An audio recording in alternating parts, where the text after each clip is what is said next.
أعوذ بالله من الشيطان الرجيم. بسم الله الرحمن الرحيم. الحمد لله والصلاة والسلام على سيدنا رسول الله وعلى آله وصحبه أجمعين. أما بعد، قال الله سبحانه وتعالى في كتاب العزيز بعد أعوذ بالله من الشيطان الرجيم. بسم الله الرحمن الرحيم. ورتل القرآن ترتيلا. وقال نبينا المصطفى صلى الله عليه وعلى آله وصحبه وسلم: خيركم من تعلم القرآن وعلمه. صدق الله صدق النبي صلى الله عليه وسلم. أما بعد. Jadi Alhamdulillah bertemu lagi di dalam perbahasan atau perbincangan tentang pengajian ilmu tajwid, dan kita pada pertemuan yang seterusnya, dan kita akan sambung pada tempat yang mana kita berhenti pada sebelum ini, iaitu kita berhenti dekat mana dah? Kita berhenti dekat lahan. Lahan sudah lagi. Lahan. Muka surah 16 kan. Kalau tak silap lahan. Lahan buka muka surat 16. Kita menggunakan kitab Nurul Jamal Syarh Tuhfatul Atfal yang mana dikarang oleh Syekh Sulaiman Al-Jamzuri rahimahullah ta'ala. Tuhfatul Atfal. Lahan ada 3. 16. Surah 16. Lahan ada 3. Lahan jali, al-lahnul khafi, dan lahnul khafiul khafi. Yang mana lahan jali merupakan kesalahan yang nyata. Kalau kita terjemahkan, kesalahan yang nyata atau kesalahan yang besar. Dan ciri kesalahan lahan jali ini ialah salah pada huruf, iaitu sarah. Bahaya time-time COVID ni betul-betul. Kesalahan pada huruf, iaitu salah huruf. Salah disebut huruf. Huruf qaf disebut ka. Ihdinas siratal mustaqim, lahnun jali. Kesalahan nyata. Atau salah pada baris. Salah baris. Bismillahirrahmanirrahim. Kita dengar macam sedap. Kita kiraat apa tu? Salah baris, tak ada kiraat apa tu. Itu lahnun jali. Kesalahan yang nyata. Yang dikatakan lahnun jali ini diketahui oleh semua orang. Semua peringkat manusia senang nak tahu. Tak kira budak-budak, tak kira orang tua, tak kira orang mengaji, tak kira orang tak mengaji pun sekalipun. Kalau dia tahu baca, dia akan tahu bahawa si fulan, orang yang baca tu telah melakukan kesalahan. Kesalahan pada Allahumma salli sama, pada huruf dan juga pada baris. Jadi senang kita nak tahu lahnun jali ni. Orang tak mengaji tajwid pun tahu. Dia tahu siapa ni, tu imam ni yang sepanjang duk biasa dengar Fatihah ni dengan mustaqim. Mustaqim ni dengar bunyi pelik sangat. Mustaqim tu apa benda? Cuba cek balik. Cek sungguh. Qaf dia sebut dengan cara yang tak fasih sehingga melahirkan huruf lain, maka itulah dinamakan lahnun jali. Begitu juga baris. Kalau tersilap baris, atau mematikan yang hidup atau menghidupkan yang mati pun dikira sebagai lahnun jali.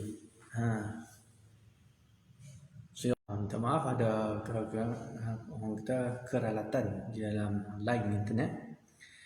A'udzu minasyaitonir rajim. Kita terus tadi.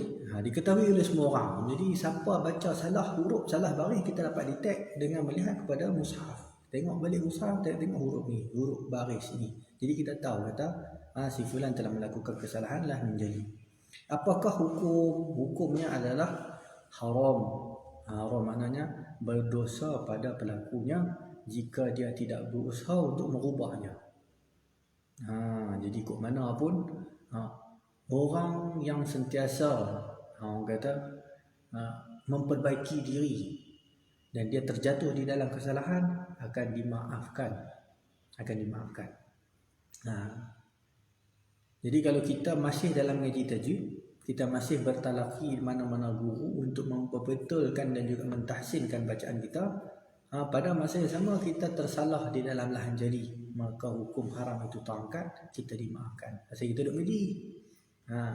Yang kata haram ni bagi siapa yang tak mengaji, tak ada usaha langsung untuk merubah diri ke arah yang lebih baik, untuk mempertingkatkan mutu Islam atau mutu Muslim pada diri dia. Jadi setiap Muslim tu ada mutu dia, ada nilai dia. Di antara nilai-nilai dia tu, selain daripada dia mempunyai ciri-ciri iman yang dikehendaki, mutu ibadat dia semakin lama semakin khusyuk, semakin berkembang, semakin banyak, Al-Quran dia semakin baik. Al-Quran dia semakin baik. Nanti kita akan tengok dia ada ayat Al-Quran yang mana menunjukkan bahawa ciri seorang Muslim yang beriman adalah di antaranya ialah menitik beratkan pembacaan Al-Quran. Okey, baik. Lahan yang kedua adalah lahnul khafi. Yang kata lahan khafi ni ialah lahan yang tersembunyi. Khafi kan kita yang biasa mengaji tajwid kan, mengaji ikhfa kan. Makna ikhfa apa? Makna ikhfa ialah sembunyi. Lahnul khafi makna lahan yang tersembunyi. Macam mana ciri dia? Salah pada hukum-hukum tajwid seperti dengung, gunnah dan mat. Jadi salah. Dia orang kata disebabkan dia tak mengaji tajwid, dia tak tahu. Dekat sini nak baca panjang berapa ni? Nak baca 2 ke, 4 ke, 3,5 ke, berapa harakat tak tahuan. Dia tak mengaji tajwid, dia tak tahu. Dia nampak macam kening, macam orang kata kening sebelah mata. Tapi dia tak tahu. Ada kala dia buat 2, dia rasa cukup dah. Ada kala dia buat 6. Jadi kesalahan itu dipanggil sebagai lahnul khafi. Begitu juga dengung. Dekat mana yang ada tempat-tempat yang sepatutnya didengungkan atau dirunahkan, tak kira lah wujubul runah ke, idgham runah ke, ikhfa dan sebagainya, ada tempat nak kena dengung, tak dengung. Atau ada tempat yang tak perlu dengung, dia pergi dengung pula. Dekat izhar dia pergi dengung dekat izhar tu pula dah. Jadi kesalahan tu dimasukkan di bawah akta lahnul khafi. Main akta lah ni. Ni akta kan. Orang cakap politik pun asyik doa akta undang-undang saja. Jadi ni orang kata baca Quran pun ada undang-undang dia, ada undang-undang.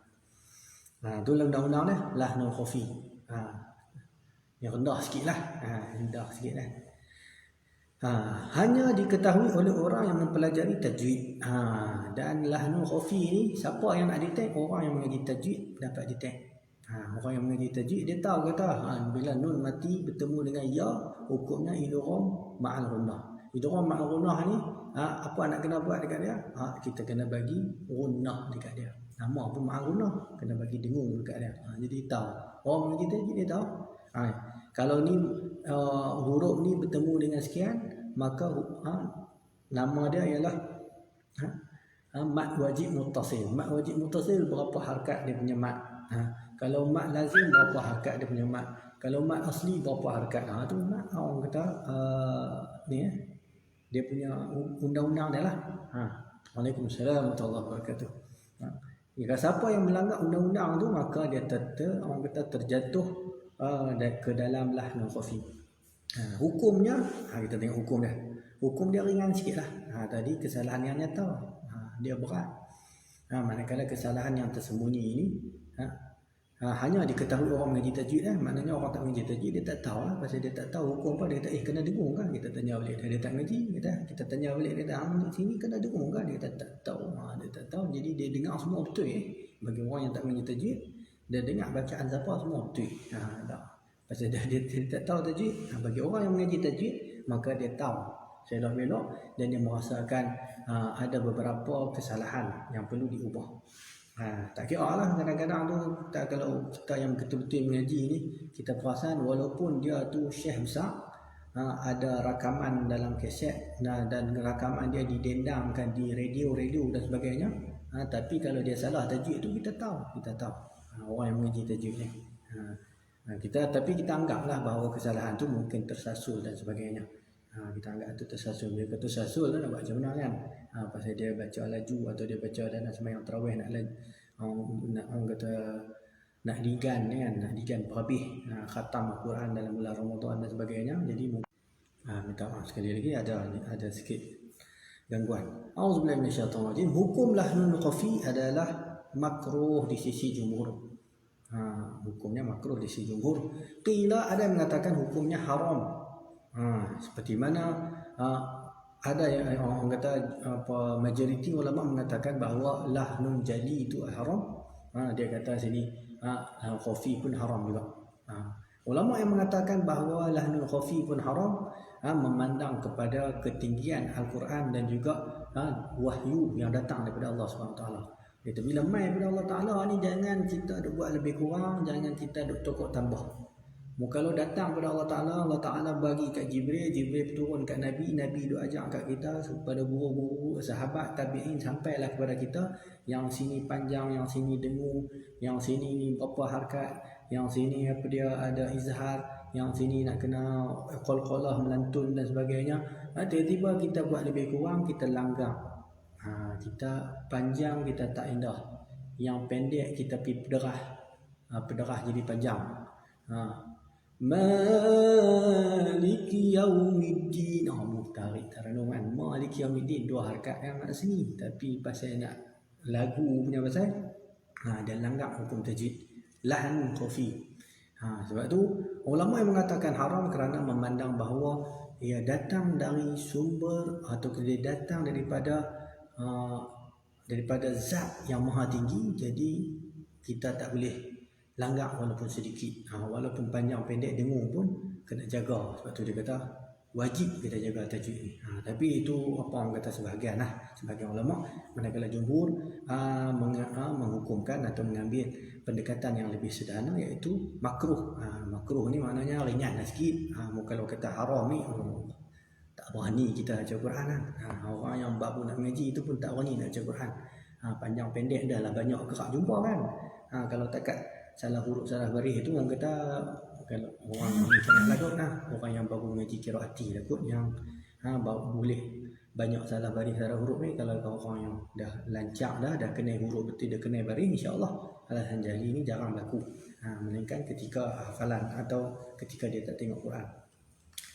Okey, baik, itu lahnul khafi. Ada yang ketiga, lahnul khafiul khafi.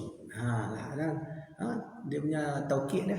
Khafi yang tersembunyi, lagi tersembunyi dalam sembunyi. Orang kata mimpi dalam mimpi. Tak tahu. Satu saja kata. Khafiul khafi iaitu salah pada sifat huruf. Yang dikatakan khafiul khafi ni adalah satu yang lebih dakik. Ini namproh ni hari tu kita dah baca dah kan. Dah baca dah pasal ni. Tak apalah kita baca lagi. Salah pada sifat huruf. Sifat huruf yang mana ada hamas, kita tak bagi hamas. Yang mana orang kata Allahumma salli alaihi wasallam, yang mana tebal dan nipis dia tak cukup tebal dah, cuma tak apa nak tebal. Macam contohnya ketika mana nun mati bertemu dengan ikhfa, yang mana huruf istilah. Contohnya min qabl, dia dengung je tu, min qabl. Sepatutnya min qabl, kena naik ke atas. Tu khafiul khafi. Nak kata dia tak dengung, dia dengung. Nak kata dia tak dengung, dia dengung. Nak kata dia tak tebal, dia tebal. Tapi tebal dia tak capai dia punya piawai dia. Salah pada nabroh. Ini apa pasal Tu Haji Rahim pernah ulah ni, dia pernah sentuh, pernah ulah benda ni. Nabroh kita beritahu ialah intonasi pada ayat-ayat tertentu, pada ayat-ayat atau jumlah-jumlah tertentu yang membawa kepada makna yang lebih bersesuaian dengan ayat tu. Itu kita beritahu lah. Contoh yang kita datangkan adalah contohnya bila kita gunakan ayat sudah makan. Bila kata sudah makan tu, jika diintonasikan sudah makan, maknanya sedang bertanya. Sudah makan. Sudah makan maknanya sedang menjawab. Jadi berbezalah. Begitu ke ayat-ayat lain dalam bahasa Melayu kita pun banyak. Sebab tu kadang-kadang kita duk tengok, kadang-kadang kawan kita duk bagi mesej kita kan. Dia tulis tu, kita kata kawan ni duk marah ke apa kan. Cara ayat tu nampak macam dia duk marah. Bila kita tanya balik, dia kata tak marah. Dia kata duk bagi tahu hampa. Dia kata aku duk bagi tahu nasihat macam tu. Kata tapi cara ayat tu. Cara ayat tu pasti tak datang dengan intonasi, menyebabkan kita tak apa nak pasti adakah ayat tu ayat marah atau ayat nasihat atau ayat nak bagi tahu. Tak apa nak jelas. Bila main intonasi ni baru kita tahu. Di sini ayat ni ayat Allah Taala duk marah. Di sini ayat Allah Taala nak bagi tahu khabar gembira.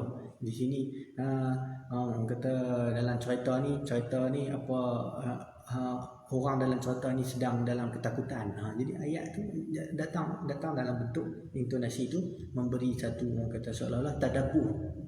Memberi tadabbur bagi pendengar. Tu tadabbur tu termasuknya lah selalunya yang yang boleh nabroh ni orang Arab sendirilah kan. Orang Arab pasal dia faham. Bagi orang Arab yang faham lah, yang faham Quran dan dia datangkan nabroh dia. Tapi tak ada masalah. Bagi kita pun kita boleh belajar nabroh. Maknanya kita tahu daripada talaki kita dengan guru bahawa di mana-mana tempat yang perlu kita nabroh dengan intonasi tertentu dan kita set dan waktu kita mengapai, waktu kita baca tu kita boleh tengok terjemahan dan kita boleh tadabbur sekali ketika berserta dengan nabroh. Hanya diketahui oleh mutakhasis dalam ilmu tajwid. Jadi orang yang betul-betul mendalami ilmu tajwid, maknanya dia tak cukup dengan mengaji tajwid takat tahu hukum, dia mengaji dalam lagi. Makna tajwid ni ada kait dengan makna Al-Quran dan sebagainya, maka dia akan dapat ni yang dipanggil sebagai nabroh, yang mana dia merupakan cabang daripada ilmu al-aswad. Ni hukumnya jika berubah makna maka haram, jika tidak maka makruh. Kebanyakannya makruh lah kan. Tak ada yang berubah makna. Ada juga yang berubah makna jika dalam keadaan tertentu kurang sekali.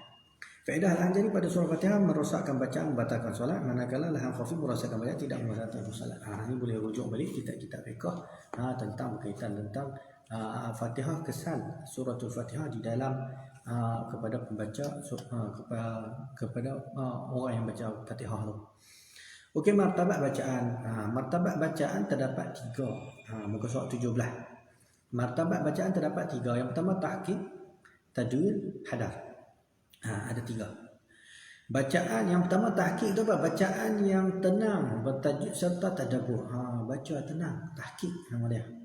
Tahqiq. Baca contohnya kita baca tenang, macam Syekh Khalil Khusari contohnya, yang biasa orang kata berkumandang di di orang kata di radio. Ni kadang-kadang orang tak dengar kan. Dulu orang kata radio lah sumber kita nak dengar apa-apa. Ni macam-macam, bukan radio lah. Berkumandang di handset pun boleh kan. Mana di handset. Allahumma salli ala Muhammad. Tahqiq baca tenang. Bismillahirrahmanirrahim. Dia baca slow-slow. Alhamdulillahi Rabbil Alamin. Sambil dia baca tu dia tanya makna. Dengan nama Allah yang Maha Pemurah lagi Maha Mengasihani. Tadabbur. Ini tahqiq, tahqiq berserta dengan tadabbur. Alhamdulillah, segala puji bagi Tuhan sekalian alam. Sambil duk baca tu, sambil duk tadabbur. Tu bacaan tu dinamakan sebagai tahqiq. Tadwir bacaan di antara tahqiq dan hadar. Pertengahan. Ni selalu yang kita duk baca ni kebanyakannya tadwir. Kita baca tadwir lah tu, baca tengah-tengah. Nak kata laju sangat pun tak laju. Nak kata slow sangat pun taklah slow. Maknanya kecap lah, boleh kecap. Macam orang baca tu tadwir. Bismillahirrahmanirrahim. Alhamdulillahi Rabbil Alamin. Ar-Rahmanirrahim. Baca tadwir tengah. Dan bacaan yang ketiga adalah bacaan hadar, baca laju. Selalunya dibaca oleh penghafal Al-Quran, orang yang nak mengapai Quran, nak mengapai 30 juz tu. Kalau duk buat lambat-lambat, duk buat baca tahqiq tu, tak tahu bila tahu nak habis baca kan. Tu baru habis baca. Nak habis baca, nak mengapai bila pula. Jadi kena baca laju lah, baca laju supaya boleh lidah besar. Jadi memang budak-budak tahfiz ni kena baca laju. Kena baca laju. Kalau tidak dia orang kata lagipun baca slow ni bukan untuk mengapai, baca slow ni untuk tadwir. Untuk mengapai memang laju. Itu teknik dia. Teknik bila kita laju tu baru kita dapat dia dapat lepas huruf ni, lepas huruf ni, lepas kalimah ni dia jadi bersambung. Seolah-olah jadi macam satu muka tu bersambung. Bila start petik ni, petik satu ayat dia boleh sambung tu. Pasal dia baca laju, dia jadi laju tu jadi macam sambung. Sebab tu bila jadi bacaan hadar ni sesuai untuk mengapai, tetapi yang menjadi kontranya ialah bila kita suruh tulis balik, dia tulis 3 kalimah dalam satu. Dia tulis kalau contoh kita tulis, kita suruh tulis, cuba tulis innal ladzina kafaru sawa'un 'alaihim. Tulis innal ladzina kafaru tu dia tulis satu kalimah. Innal ladzina buat alif lam nun lam fatul zal kafaru masuk sekali semua. Pasal dia duk biasa hafal laju. Jadi bila dia tulis pun dia tulis sekali. wahai inna satu, lepas tu renggang sikit, allazi satu, renggang sikit, kafaru, nombor 3. Jadi macam tu. Jadi itulah orang kata kelemahan. Selalu jadi itulah budak-budak tahfiz. Tapi ada sebab tu setengah-setengah tahfiz dia selain daripada dia suruh menghafal, dia suruh menulis lah. Lepas hafal tulis, atau sebelum hafal itu tulis dulu. Ada setengah di Iktidar ke di mana-mana tahfiz yang swasta pun ada, dia suruh tulis dulu, tulis. Jadi setiap orang suruh hafal dia tulis. Lepas tu lah kali dia ada mushaf peribadi, mushaf tulis tangan. Di Indonesia tak buat lah benda tu. Belum tak buat lah, belum buat lagi. Tak tahulah nak buat pun, budak-budak pun macam tak apa nak semangat. Jadi kita pun tak mahu nak berat budak-budak. Pasal peringkat universiti kan. Kalau peringkat budak-budak sekolah menengah, sekolah rendah ni boleh kita paksa sikit. Okey, baik. Jadi kalau setengah-setengah kitab kita tengok ada satu lagi martabat, iaitu martabat tartil. Tartil duduk mana? Tartil duduk mana? Walaupun ada setengah-setengah kitab meletakkan tartil pertengahan di antara tahqiq dan tajwid, dan boleh kita katakan bahawa itu adalah kurang tepat. Kerana jika kita katakan tartil martabat di antara martabat bacaan, maka bagaimana dengan firman Allah Subhanahu Wa Taala, warattilil Qur'ana tartila, bacalah Al-Quran dengan tartil. Jadi tak boleh baca tahqiq, tak boleh baca hadar. Kok mana? Jadi peninlah orang kata Allah Taala suruh baca tartil, yang kita pergi baca tahqiq tak boleh ni. Jadi doa rasa macam tak kena. Wahai yang dimasukkan tartil itu ketiga-tiganya sekali. Jadi tartil bukan martabat, sebaliknya tartil itu adalah tartil itu ialah bacaan yang bertepatan dengan kehendak Allah Subhanahu Wa Taala, termasuk daripadanya tahqiq, tajwid dan hadar. Tiga-tiga itu tartil. Tiga-tiga itu adalah tartil. Inilah yang dimuatkan oleh Imam Al-Jazari di dalam kitabnya An-Nashru fi Qira'atil Ashr, berkaitan tentang martabat. Jadi ketiga-tiga martabat ni kalau kita nak perhati betul-betul, martabat ni akan menyebabkan sedikit perbezaan dalam menentukan dengung panjang pendek. Boleh jadi 2 harakat tahqiq bersamaan dengan 3 harakat tajwid dan 4 harakat hadar. Dia kan jadi tu. Dia kan jadi bila kita baca 2 harakat tahqiq seolah-olah macam 4 harakat hadar. Jadi macam mana tu? Contoh kita baca. Contoh kita kata apa? Kita ambil ayat tau. Maliki yaumiddin. Pasal dia baca lambat. Jadi dia ma tu macam dengar macam panjang. Kita pasal faham dia baca 4 harakat pula tahqiq dah baca lambat. Dia tadi bismillah pun. Bismillahirrahmanirrahim. Nampak? Ar-Rahmanirrahim. Jadi dengar macam 3-4 harakat. Kalau baca hadar, Bismillahirrahmanirrahim. 2 harakat tu dengar macam satu lah. 2 harakat dengar macam satu. Kalau baca yang 4 harakat dengar macam 2 tahqiq. Jadi dia berbeza lah. Sebab tu orang kata dari sudut penentuan 2 harakat dan 4 harakat tu kita tak boleh nak, maknanya kita tak boleh nak samakan antara martabat tahqiq, tajwid dan hadar. Dari sini menentukan kadar bacaan panjang, pendek dan juga dengung.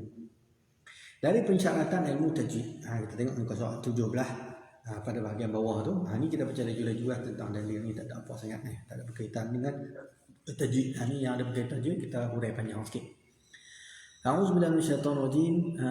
Allah Subhanahu wa taala berfirman, "Auzid 'alaihi warattilil Qur'ana tartila." Maknanya ataupun lebihkan sedikit daripada qiyamul lail dan bacalah Al-Quran dengan tartil. Jadi memang macam tu. Sebab tu kalau kita tengok tempat untuk yang paling tepat untuk membaca Al-Quran ialah di malam hari. Bukan kata siang tak boleh baca, siang baca juga kan. Tapi tempat untuk yang paling sesuai untuk menjadi kita apa? Untuk melakukan wirid Al-Quran ialah di malam hari. Sebab tu Allah Ta'ala kembangkan qiyamul lail dengan Quran. Auzid alaihi, panjanglah sikit. Tak kira lah Allah Ta'ala, ya ayyuhal muzammil, dari syaitan, bismillahirrahmanirrahim, ya ayyuhal muzammil, qumil laila illa qalila, bangunlah malam walaupun sikit. Tak boleh panjang, dua rakaat pun boleh lah. Bangkit untuk 2 rakaat. Lepas tu tidurlah balik. Buatlah satu witir, korang penutup kan, penutup rugi lah tak buat penutup. Penutup witir satu, paling segan. Ramadan buat 3, hari lain tu nak buat satu tak apa lah. Qumil laila illa qalila, bangunlah walaupun sedikit. Qumil laila illa qalila nisfahu aw yanqus minhu qalila, bangun setengah malam. Aw yanqus atau kurang sikit. Maknanya nak bangun setengah malam pun tak apa. Setengah malam tu banyak jam juga tu. Wa yanqus atau kurang daripada setengah malam, aw zid alaih atau nak lebih daripada setengah malam. Maknanya nak lebih. Kira tak ada masalah lah. Sebab tu qiyamul lail ni di sisi umat Nabi Muhammad SAW adalah perkara sunat, mustahab, yang disukai, tetapi wajib di sisi Nabi SAW. Nabi wajib bangun malam. Jadi kita kalau nak jadikan Nabi sebagai role model, kita pun mewajibkan diri kita sebagai bangun malam. Mudah-mudahan Allah Ta'ala menjadikan saya dan tuan-tuan yang mendengar, tuan-tuan dan perempuan yang mendengar, jadi orang bangun malam, ya Rabbil Alamin. Amin. Okey, baik. Bukan senang bangun malam. Bukan senang. Kita sendiri pun kadang-kadang balok dia. Bangun kencing boleh kan. Tapi nak ambil mayang tu dia rasa sejuk dan sebagainya. Lagi tidur balik gitu kan. Allahumma salli ala sayyidina Muhammad. Tafsirannya, berkata Sayyidina Ali radhiyallahu anhu, tartil itu tajwid pada huruf dan pengetahuan tempat waqaf. Itu tartil. Itu yang sebenarnya. Tartil bukan martabat bacaan, tetapi tartil itu adalah tajwid pada huruf dan pengetahuan tempat waqaf. Imam Ali bin Abi Thalib radhiyallahu anhu, menantu dan juga sepupu Nabi SAW. Berkata al-hikmah, warattilil Qur'ana tartila wa jawwidul Qur'ana tajwida. Baca elokkanlah Al-Quran dengan seelok-eloknya. Itu yang dimaksudkan dengan tajwid. Tartil adalah tajwid. Jadi tajwid, tartil, tajwid, daripada wazan yang sama. Baik, an Huzaifah, kita habis ni sikit. An Huzaifah bin Yaman radhiyallahu anhu qala Rasulullah sallallahu alaihi wasallam, iqra'ul Qur'ana bi luhunil arabi wa aswatiha. Bacalah Al-Quran dengan lahjah Arab. Huzaifah bin Yaman berkata, sabda Nabi sallallahu alaihi wasallam, bacalah Al-Quran dengan lahjah Arab. Jadi Al-Quran ini mesti dibaca dengan lahjah dan juga pelat fasahah Arab. Wa iyyakum wa luhun ahli al-kitabain wa ahli al-fisqi. Jauhilah luhun, kata bacaan suara ahli kitab, daripada Yahudi dan Nasara. Wa ahli al-fisqi, dan juga orang-orang yang fasik. Fa'innahu, jadi sebab tu kadang-kadang ni kita duduk biasa tengok TV kan, depa orang kata di gereja tu depa buat lagu, depa ambil kitab tu, kitab suci depa buat lagu, duk menyanyi dengan opera dan sebagainya. Jadi kita tak boleh buat gitu, dia kata. Wa alil fisqi, dan juga orang-orang yang fasik, yang mungkin menjadikan ayat Al-Quran sebagai habuan untuk melakukan, untuk maknanya untuk sedap telinga mendengar dan tidak mengambil pengajaran daripada apa yang dia ada maknanya. Fa innahu yashhadu ba'di qaumun yurajji'una al-Quran tarji'al ghina wa rahbaniyati wan naw. Dia kata akan datang pada hujung zaman, mereka menjadikan tarji'ul ghina, tu makna ada bawah tu. Dia kata yang mana akan membuat seperti muzik. Mereka nak buat Al-Quran tu jadi muzik. Pasal dulu pernah viral kan, wallah alam di mana Indonesia ke mana, mereka buat orkestra dengan ayat Quran tu apa semua, dengan ada campur lelaki perempuan duduk senang-senang. Lepas tu yang perempuan semua tak pakai tudung, wallah guna ayat Quran buat lagu. Kita pun heran, main mana tu. Jadi tak boleh benda tu, Nabi larang dah. Nabi kata jadi, tengok jadi sungguh. Walaupun taklah merebak teruk, tetapi maknanya benda tu ada pada otak manusia tu, duk akai dia nak buat benda pelik-pelik. Nabi larang siap-siap benda tu tak boleh. Jadi ulama tak kena nak fikir betul dah, tengok ni tahu dah benda-benda tu semua tak boleh. Jadi ayat Quran tak boleh buat nasyid. Orang kata makna tu tak apalah kan, makna kalau dia ambil makna buat lagu nasyid kan, pasal tadabbur dan ayat Quran tu sendiri tak susah dibuat. Bacaan rahib memang menempik-nempik mengeluarkan bacaan daripada hadnya. Duk tempik-tempik yang baca Al-Quran, duk tempik-tempik. Ini pun satu masalah juga. Jadi Quran tu bukan untuk kata bukan untuk ni, bukan untuk untuk dibaca dengan nafsu manusia, senang kata tu. Kita baca dengan kehendak Allah Ta'ala. Bukan kita baca pasal ada time kita nak tempik, kita tempik. Ada time kita nak ni, kita buat teriak. Macam tu sah. Al-Quran bukan macam tu. Bukan ikut nafsu kita. Kita baca dan tadabbur itu yang akan mendatangkan ekspresi diri seseorang. Maknanya dengan tadabbur tu dia nak rasa sedih, dia nak rasa gembira tu, dan tadabbur tu, dalam tadabbur tu. Bukan dia ikut dia. Jadi masalah ini dia baca Quran, dia saja buat sedih. Kita tengok balik ayat syurga buat sedih pula kan. Alah sedih gembira kita. Tapi pelik lah. Jadi kadang-kadang benda tu boleh berlaku, maknanya bertentangan dengan apa yang ada dalam makna. Menempik-nempik mengeluarkan bacaan daripada hadnya. Mengeluarkan yang dimasukkan menempik-nempik mengeluarkan had maknanya tak mana panjang, pendek dia tak kira. Yang pendek dia pergi panjang. Contohnya Alhamdulillahi Rabbil Alamin. Dia tarik alamin tu panjang. Sebab apa? Dia lagu dia lah. Itu pun sepasal juga. Dan bacaan sebenarnya kan la yujawizu hanajirahum maftun, tak keluar daripada hukum, maknanya tak diterima. Maftunatan qulubuhum wa qulubu man yu'jibuhum.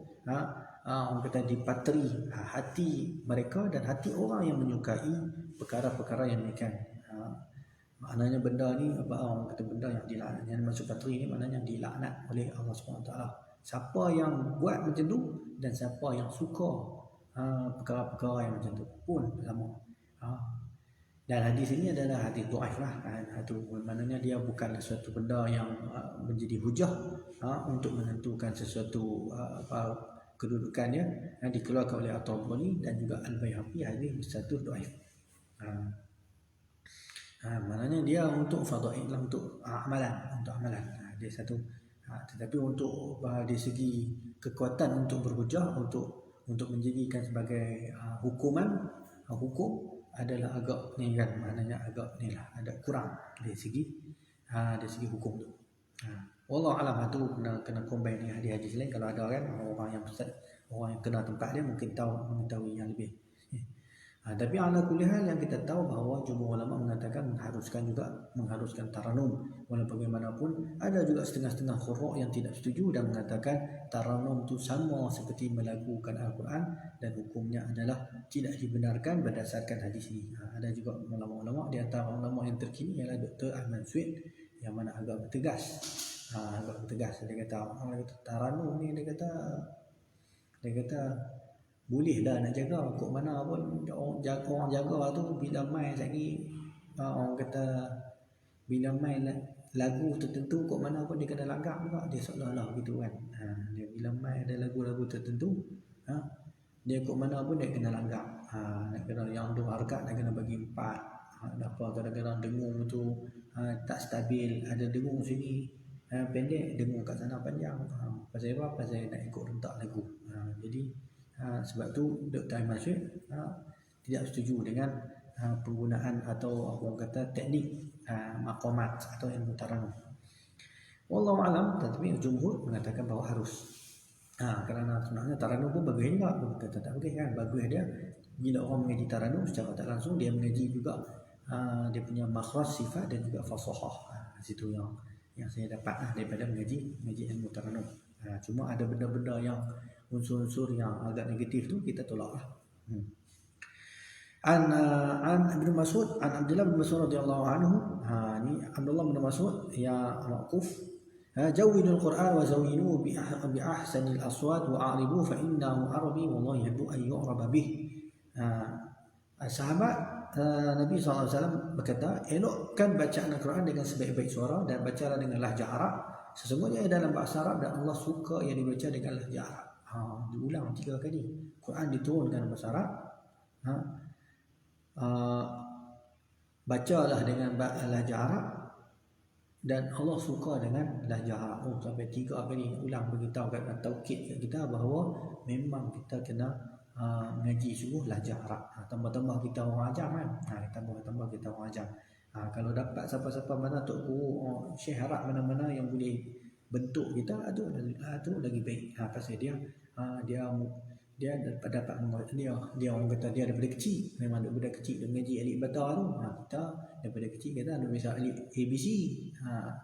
Itu alif bata tu orang kata selang-selang mengaji. Dia bisa ABC tu. Lepas dia bisa alif bata tu dapat faedah yang banyak daripada syekh-syekh Arab sendiri.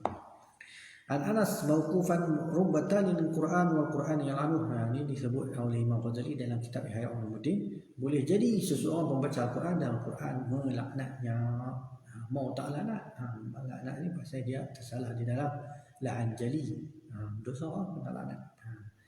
Dosa pasal lahan jali dan dia tak berubah, tidak berusaha untuk merubah atau menambah kebaikan di dalam pembacaan Al-Quran dia. Dalil fadilat membaca Al-Quran kita akan baca pada pertemuan yang akan datang. Jadi ini kita kena laju-laju ni. 2 kali ni kita ambil kita. Takat ini saja. Allah SWT alam. Subhanakallah bihamdika asyhadu an la ilaha illa anta astaghfiruka wa atubu ilaik. Allahumma shalli ala salatin ala as'ali makhluqatika sayyidina Muhammad wa ala alihi وصحبه وسلم عدد معلوماتك ومداد كلماتك كلما ذكرك ذاكرون وغفل عن ذكرك وذكره الغافلون. سبحان ربك رب العزة عما يصفون والسلام على المرسلين والحمد لله رب العالمين. وإياك.